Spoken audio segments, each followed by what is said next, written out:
watched American Vandal. Oh. I know it's not a movie, but it's worth talking about here. That's something else. I am also reading Oliver Twist, and I've never read a Dickens book, and I do want to call American Vandal Dickensian. Just the sheer scope of the story, the characters, brings the entire school into it. Sure. You know every single person in it, even if they appear just once, like in a Dickens novel. And it gets really sad, like a Dickens novel. And it has the word dick in it a lot. Dick. Ends.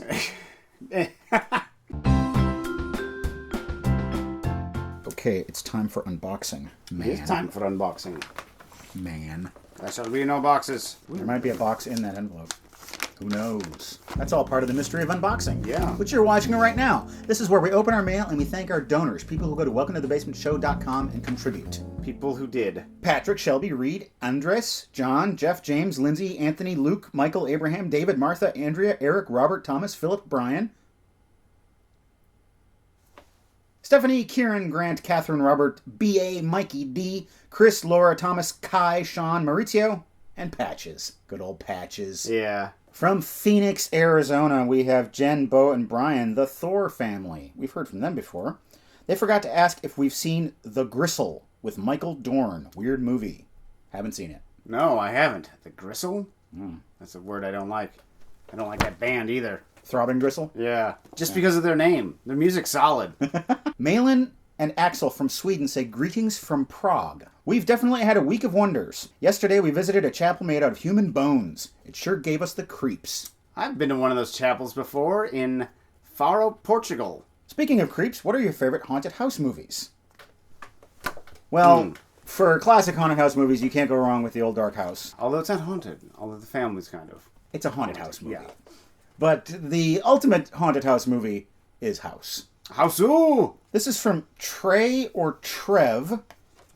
And this is the Fairmount in Banff Springs. There's some architecture for you. Yeah. My mom was just up in Banff. Maybe you saw her. Been watching your show for years. Loved Cecil. Loved Ernesto. May he rest in peace. Thank you. Thank you. This is the final postcard from Ollie and his adventures around the world. It's the final postcard. Na-na-na. Na-na-na-na.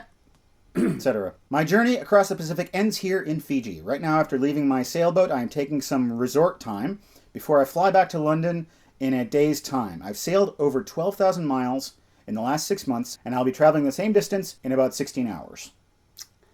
Interesting. Sailing is the slowest, most expensive, and most basic way to travel, but it also comes with the greatest sense of accomplishment. And he's watched 88 movies this year between something around the ocean.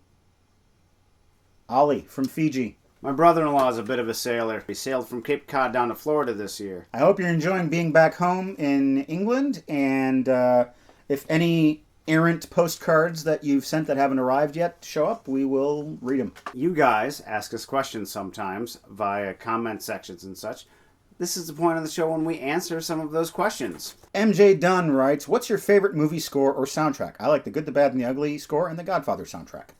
Those are two classics. My favorite is also by Ennio Morricone, same guy who did Good, the Bad, and the Ugly, and it is the soundtrack for Cinema Paradiso, which is the sound of nostalgia. I tend to not think about scores very much, and I tend to not notice them, and I think that's the point. You don't want a score to stand out too much. Yeah. I remember one score that really struck me when it came out, and that was the score for Eyes Wide Shut. That single piano pointing. I thought that was so innovative. And nowadays, every scary movie trailer, you hear that piano plink. Yeah, it's every cop show that happens. Sure. Matthew Sullivan writes, what were you doing in Memphis? Who would choose to go there? It was at the end of our second season where Matt and I and Tona and my now wife, Christina. Oh, you weren't married back then, were you? No. We were just traveling together.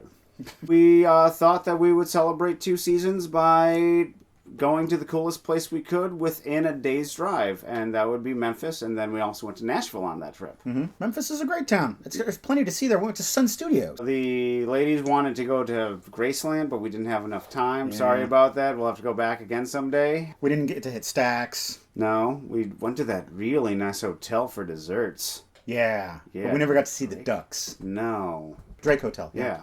And we had a lot of good food. When you travel with Matt, he researches the restaurants.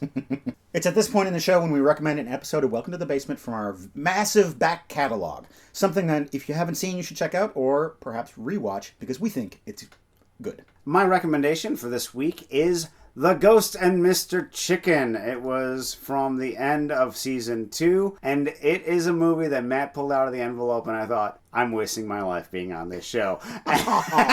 We probably did the deepest dive into the meanings of The Ghost and characters. Mr. Chicken. Yeah, that was all you. No, but like no one has ever discussed that movie ever as long as we did on that show. Yeah. I think as far as Don Knotts Scholars goes, this will be kind of an important text, our show. Attaboy, Luther!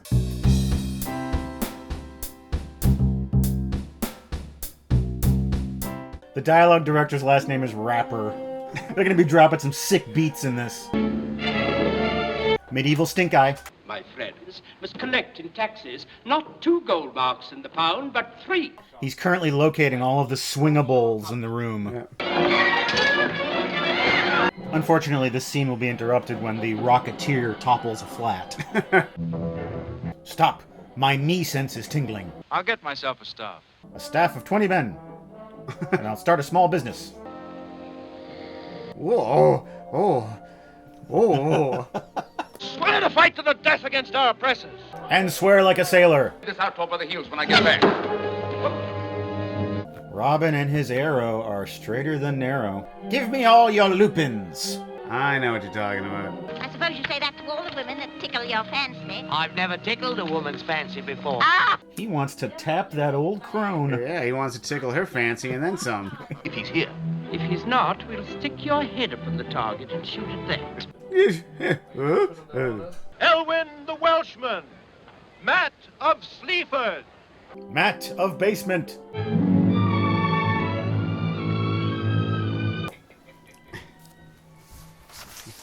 What is your name, Archer? Robin Hood. Oh, damn it. I meant Robin of Locks. Ah!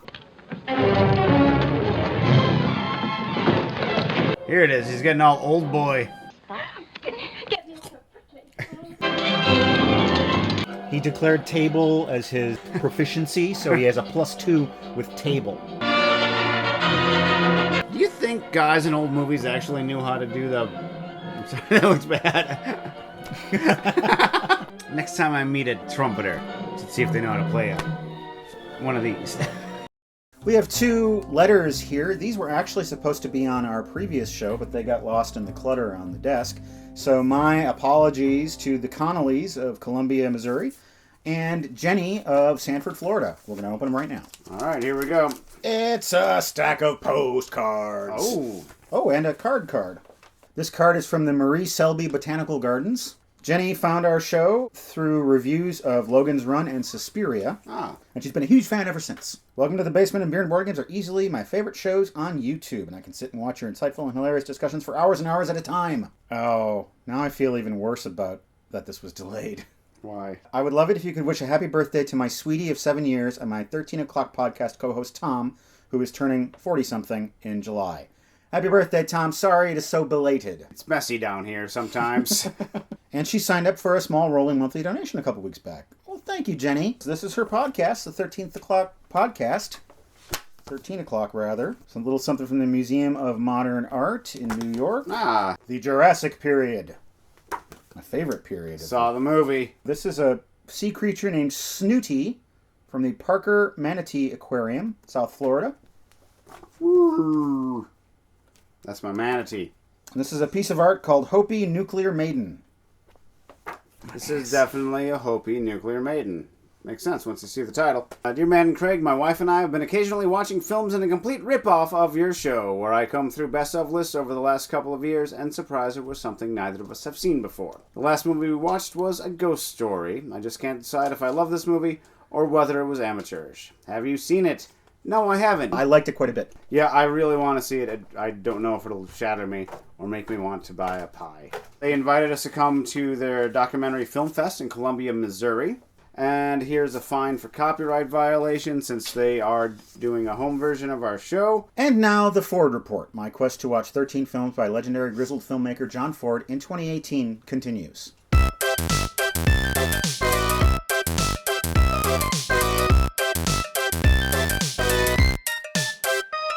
Today's John Ford movie is a little one called Wagon Master. Peter Bogdanovich did the commentary on this DVD. I listened to a little bit of it, and according to him, this was one of John Ford's personal favorites. Really? And it's easy to see because it's kind of a little gem of a movie. It's a very contained epic. It's about these two horse traders who are hired by a group of Mormons to bring them to the Promised Land. It stars Ben Johnson, who would go on to win the Oscar for The Last Picture Show years later. One of the best horse stuntmen ever. This is him as a young man, and he's a really good actor. He's got a real angel-devil quality to him. Like, there's a mischief and there's also a wholesomeness. Yeah. Like, he'll flirt with your wife, but if he's alone with your wife, he's not going to try anything. No. So I really liked him as the leading man in this. This movie has a cold open.